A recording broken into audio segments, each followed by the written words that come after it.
A pleasant good morning. Welcome to Mike's Morning Musings for this middle of the weekday that we call Wednesday. It is February 4th, 2026. Here's what we've got today. Maddie Provost, Cooper Flagg, Robert Kraft. That's the three we're going to talk about today. We're going to start with Maddie Provost, who went off last night. You saw it on the score. You can go find it right now on YouTube at Central Maine Sports. Maddie Provost went off for 49 last night. 49 points, 9 rebounds, and 5 assists, 11 three-point field goals as Lawrence annihilated Belfast 94-43. I think the discussion is over when it comes to who has missed basketball in the state of Maine this year. Provost did some things last night that I've never seen her do before. There were a couple of plays, particularly when she was driving to the basket and going up to the basket and making decisions between the time, listen to me now, between the time she left the floor and the time that she was at the end of her jump, as far as either shooting or passing, or making it look like she was going to pass and shooting, or making it look like she was going to shoot and passing. She is a phenomenal basketball player. God put this young woman on earth to play basketball, and she plays it and plays it brilliantly. You can tell she loves the game. And if you get a chance, if you have not seen Maddie Provost play, or you haven't seen her play much, do it soon, because we're going to lose her. She's going to Holy Cross, and we're not going to see her that much. So do it soon. This young woman is a joy to watch play basketball. I've had the pleasure of doing Lawrence games for 4 years, and like it was back in the Blodgett days, it's the same kind of thing. She's just a phenomenal player and a really, really nice young woman who is going to Holy Cross. All right, let's talk about Cooper Flagg, who went off last night in his own right. Cooper Flagg had a huge night last night for the Dallas Mavericks, and the Mavericks lost to the Boston Celtics 110-100. The perfect scenario for us Celtics fans and for we Cooper Flagg fans. When the teams meet, Flagg plays great, and the Celtics win.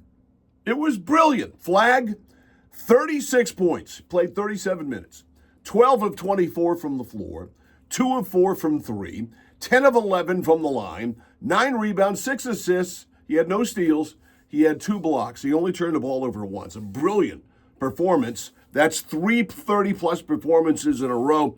That's an NBA record. No teenager has ever done that. But the Celtics won the game 110-100 because Jaylen Brown went off. But Jaylen Brown's been going off all year. He's a real candidate for MVP. 33 points, 11 rebounds. He had 3 assists in the game for the Celtics. And Peyton Pritchard, who came off the bench last night, had 26 points in 35 minutes. And the Celtics made a move. No surprise. They traded Anthony Simons to the Chicago Bulls, and I forgot the guy's name.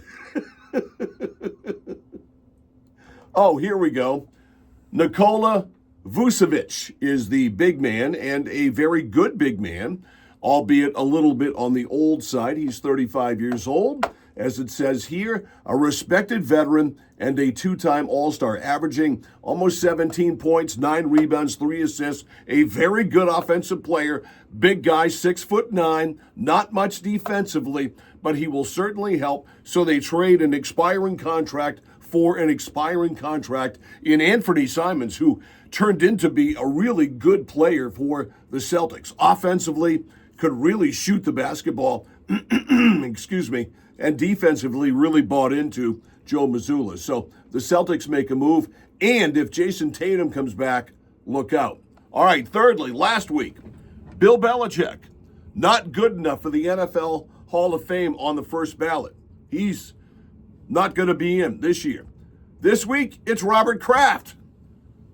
Kraft, like Bill Belichick, not selected for entry. I'm reading from an ESPN story here. For entry into this year's Pro Football Hall of Fame class, multiple league sources told ESPN. Sorry.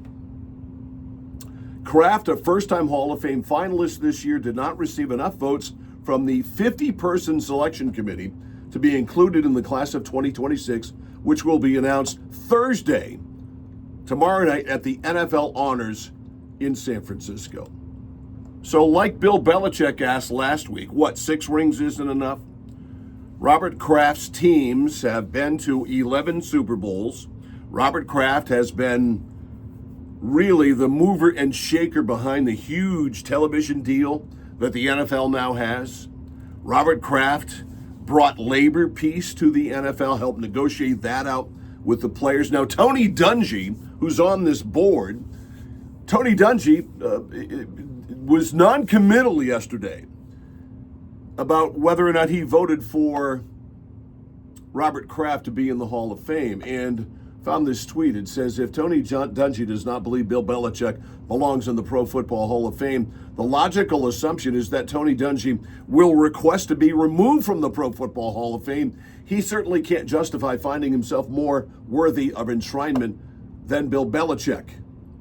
And he would not yesterday, when asked, he would not say whether or not he voted for Bill Belichick or for Robert Kraft. Now, Patriot derangement syndrome is alive and well, and the 2 cases you can use, Exhibit A, last week Bill Belichick, Exhibit B, Robert Kraft. Robert Kraft is getting up in years. He's 83, 84 years old. I'd like to see him get into the Pro Football Hall of Fame before he passes away. I don't know what the hell goes on with these 50 dolts that are voting here and how this happens. But what do you have to do? I mean, Jerry Jones is in the Pro Football Hall of Fame, and he should be.